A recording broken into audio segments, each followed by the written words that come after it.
கைலாய லோகத்திற்கு கைலாய நாயகியை காண்பதில் மகிழ்ச்சி அடைகிறேன்.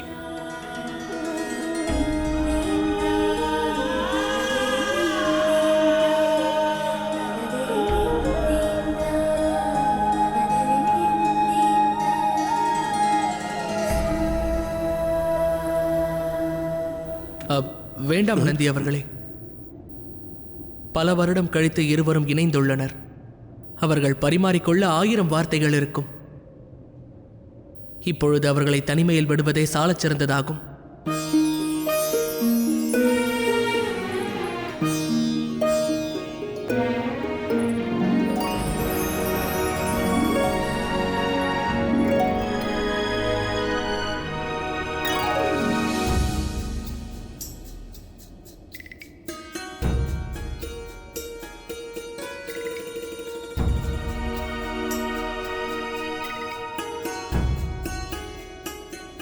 நான் மீண்டும் வந்ததை ஏற்றுக்கொள்ள என் மனதிற்கு கட்டளையிடுகிறேன். இல்லை கௌரி, உண்மையில் கைலாய லோகத்திற்கு நீ வந்தது எனது ஸ்தலமானது நிறைவு பெற்றது.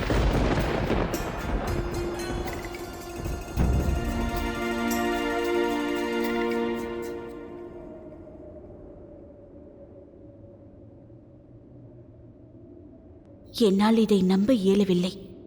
நான் அனைத்தையும் மறந்துவிட்டேன். தாங்கள் என்னை தேடி வர வேண்டியதாயிற்று. தற்போது சரிசமம் ஆயிற்று. ஒருமுறை நீ என்னை தேடி கைலாயம் வந்திருந்தாய். இம்முறை உன்னை தேடி நான் உன்னிடம் வந்திருக்கிறேன். எப்படி சரிக்கு சமமாகும்? என் துக்கம் அதிகமாயிற்று.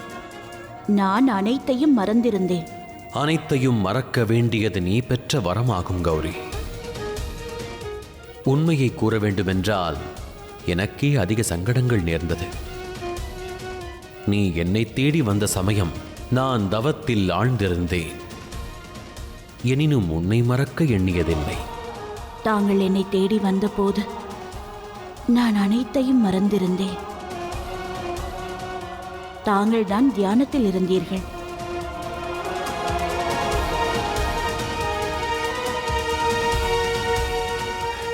சரி, போகட்டும்.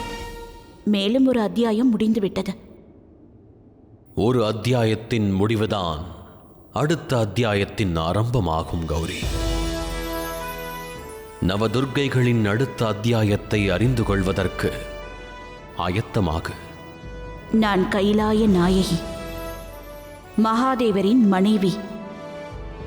எப்பொழுதும் எதற்கும் தயார். என் தவத்திற்கு வரத்தை அளித்ததற்கு நன்றி பிரம்மதேவா.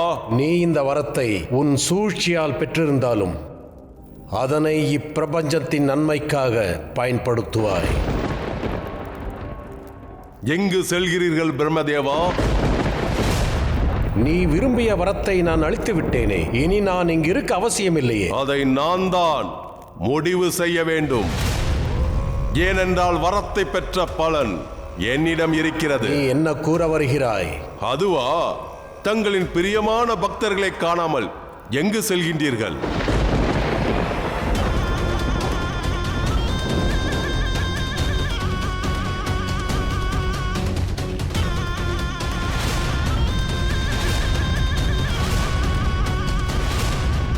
நான் இங்கிருந்து உங்களை செல்ல அனுமதித்தால் தாங்கள் மீண்டும் சூழ்ச்சி செய்வீர்கள். வரத்தை கொடுப்பது போல் கொடுத்துவிட்டு அதை அழிப்பதற்கு மேலும் ஒரு சக்தியை உருவாக்கி விடுவீர்கள்.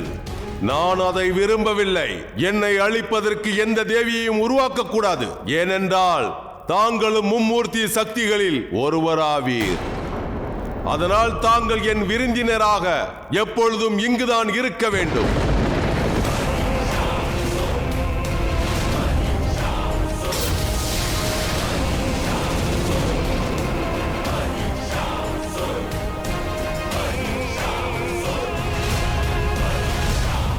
என்னை செல்லவிடு மகிஷாசுரா, இல்லை என்றால் உன் மரணத்தை நீ தேடிக்கொள்வாய். அப்படியா?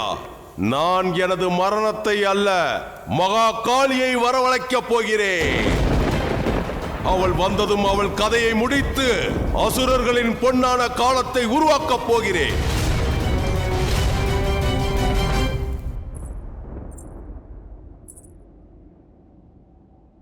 ஏன் இந்த கவலை மகாதேவா? மகிஷாசுரன் பிரம்மதேவரின் வரத்தினால் அழிக்க முடியாதவனாகிவிட்டான். மும்மூர்த்திகள் இணைந்தாலும் அவனை அழிக்க முடியாது. அப்படியென்றால் மகாகாளி அவனை முடிப்பாள்.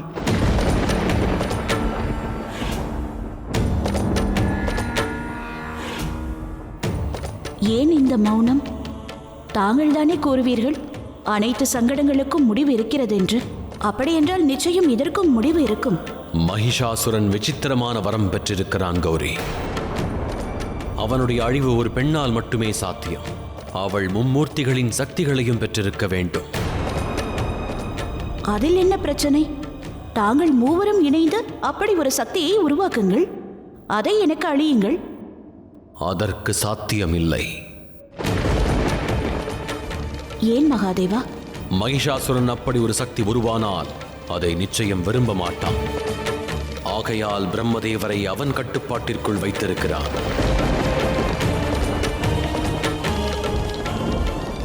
இப்பொழுது இங்கு மகாகாளி வந்தே தீர வேண்டும். இப்பொழுது அல்ல. அப்படியென்றால் முதலில் வருவது வேறொருவர், பிரம்மாவின் நேரடியான தொடர்புள்ளவர்.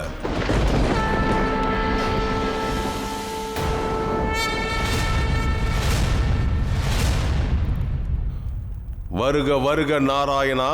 பரம எதிரியான எங்களை தாங்கள் காண வந்துள்ளீர்களா? நிச்சயமாக தாங்கள் வருவீர்கள் என்று நான் எதிர்பார்த்தேன். இவர் பிரம்மாவை காப்பாற்ற வரவில்லை சும்பா, தன்னைத்தானே காப்பாற்ற வந்திருக்கிறார். ஏனென்றால் படைப்பு என்று ஒன்று இல்லாமல் இருந்தால் இவர் எப்படி காத்தல் தொழிலை புரிவார்? பிறகு யார் இவரை கடவுள் என்பார்கள்? பிரம்மதேவனை கைது செய்து நீ உன் எல்லையை கடந்து விட்டாய் மகிஷாசுரா. அவரை விடுவித்து விடு.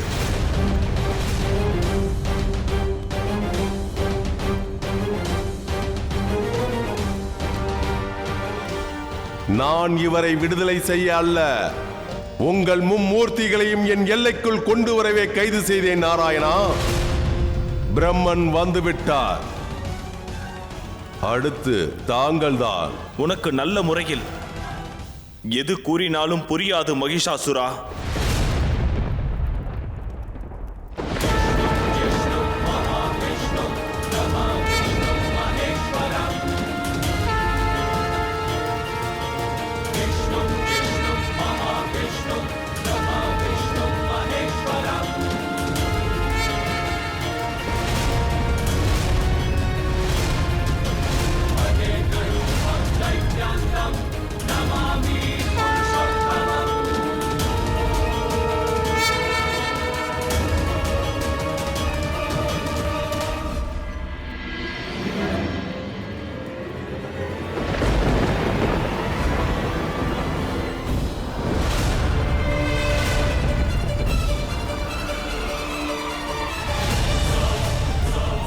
பிரம்மதேவன் எனக்கு அளித்த வரம் இருக்கிறது. என்னை எந்த ஆனாலும் கொல்ல இயலாது நாராயணா. அந்த பெண்ணை அழைத்து வா, மகாகாளியை அழைத்து வா, சீக்கிரம்.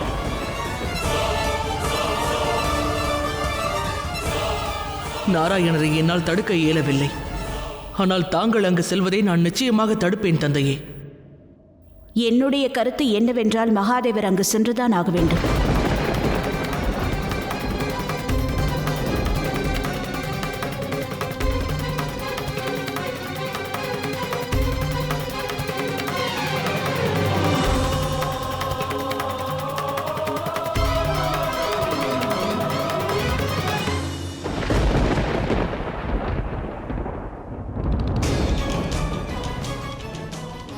விரைவிலேயே உன் கதையை முடிக்கும் அந்த வடிவத்தை நான் எடுப்பேன். ஆகையால் மோது மகிஷாசுரா, உன் முழு பலத்தையும் திரட்டி யுத்தம் செய். இதுவே உனது இறுதி யுத்தமாக இருக்கும்.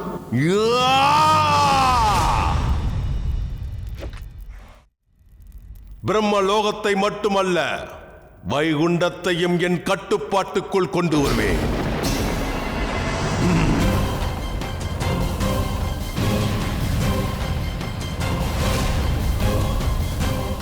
உன்னால் எதுவும் செய்ய இயலாது நாராயணா. என்னை எவராலும் கொல்ல இயலாது. பிரம்மாவாலும் இயலாது, உன்னாலும் இயலாது, அந்த மகாதேவனாலும் இயலாது.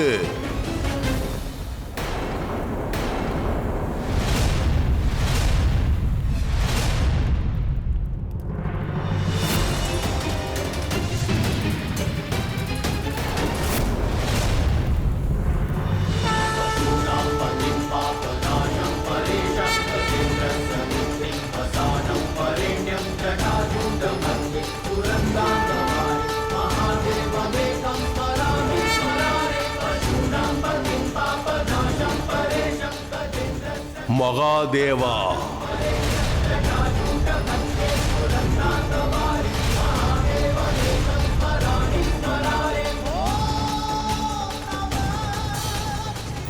நாம் அழைத்தது மகா காளியை, ஆனால் வந்திருப்பது மகாதேவன். இதுவே உனக்கான இறுதி அழைப்பு மகிஷாசுரா.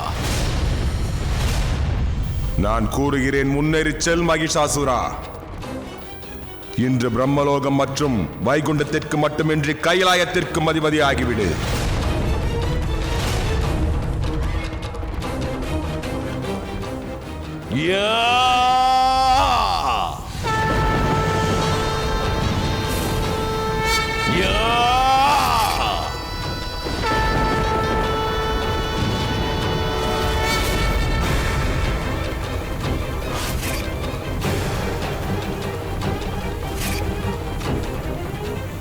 நேரம் வரும்பொழுது நீயும் மகிஷாசுரன் மீது தாக்குதல் நடத்த வேண்டும் கார்த்திகேயா. ஆனால் அது பலன் அளிக்குமா தாயே? மகிஷாசுரனை வதம் செய்வதற்கு மும்மூர்த்திகளின் ஒருங்கிணைந்த சக்தி தேவைப்படும். ஆனால் பிரம்மதேவர் கைதியாக இருக்கும் நிலையில் இது சாத்தியமல்ல. பரிகாரம் தேட வேண்டும். எவ்வாறு? சில நேரங்களில் சில வினாக்களுக்கு விடையானது நம் உள் மனதிலேயே இருக்கும்.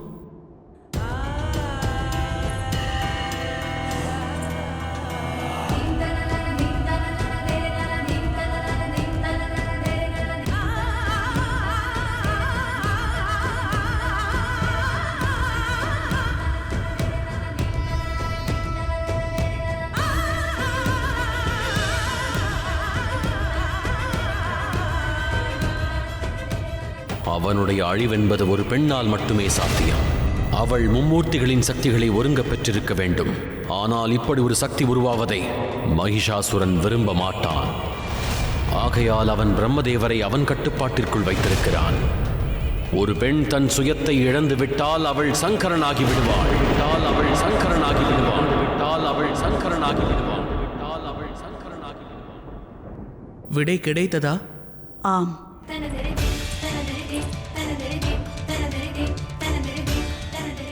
இதை ஒரு முடிவுக்கு கொண்டு வர நான் யுத்த களத்திற்கு சென்றாக வேண்டும் கார்த்திகேயா. இனியும் காலதாமதம் செய்ய இயலாது.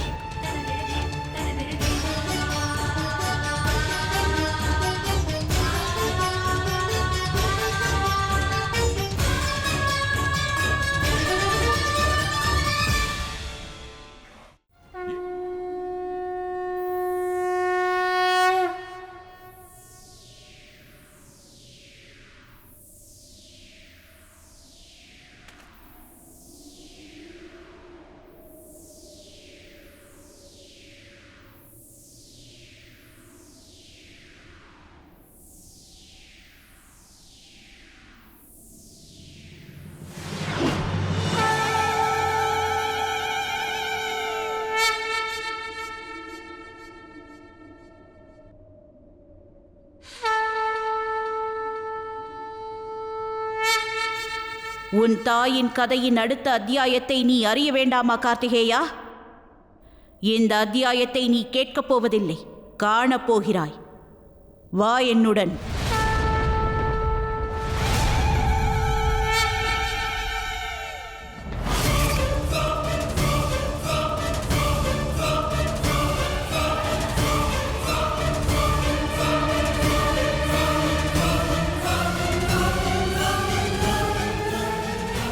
மகிஷாசுரா, மகிஷாசுரா, மகிஷாசுரா.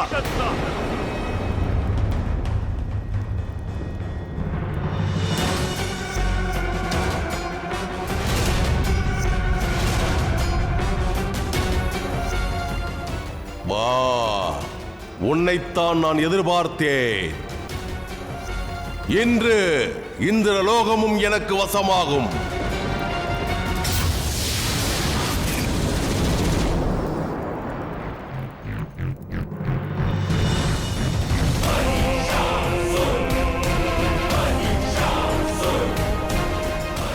பார் நாராயணா, மகாதேவா, நம்மளுடைய இந்த ஆட்டம் முடிவடைந்து விட்டது.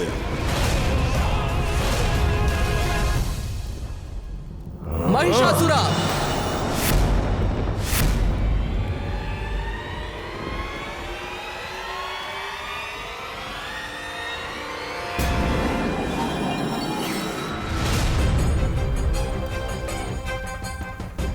தேவர்களின் சேனாதிபதி இருக்கும் வரை அவர்களை உன்னால் ஒன்றும் செய்ய இயலாது மகிஷாசுரா.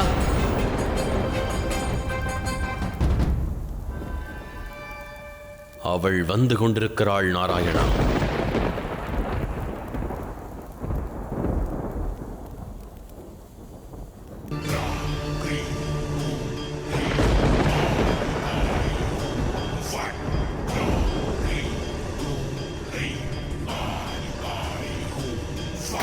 அடடா, இப்பொழுது சிறுவனும் வந்து விட்டானா?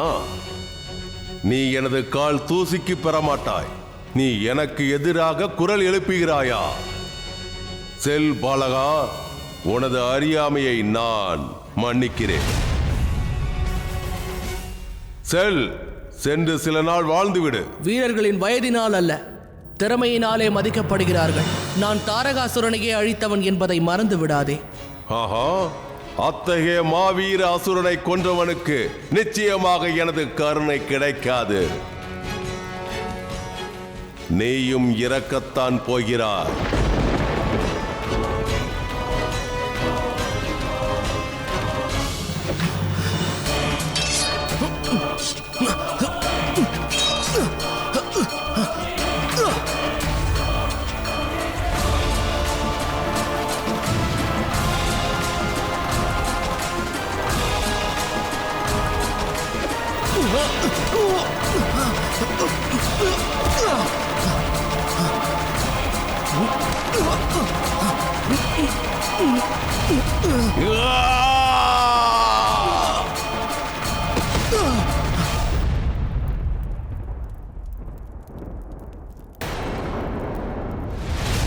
பார்க்கலாம், இனி உனது உயிரை யார் காப்பாற்றப் போகிறார்கள் என்று.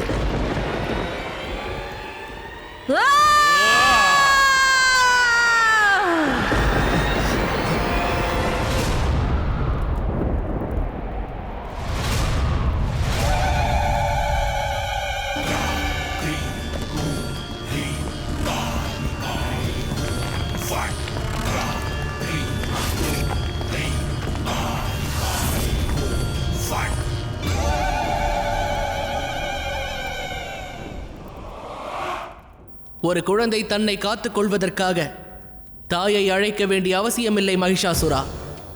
ஒரு தாயே அதை உணர்ந்து கொள்வார். என்னுடைய தாய் அந்த மகா காளி ஆவார். தயாராக இரு மகிஷாசுரா.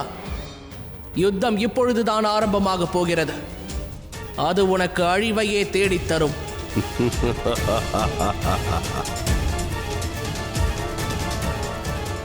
இதைத்தான் நான் விரும்பினேன். அந்த காளி வர வேண்டும். நான் அவளின் கதையை முடிக்க வேண்டும்.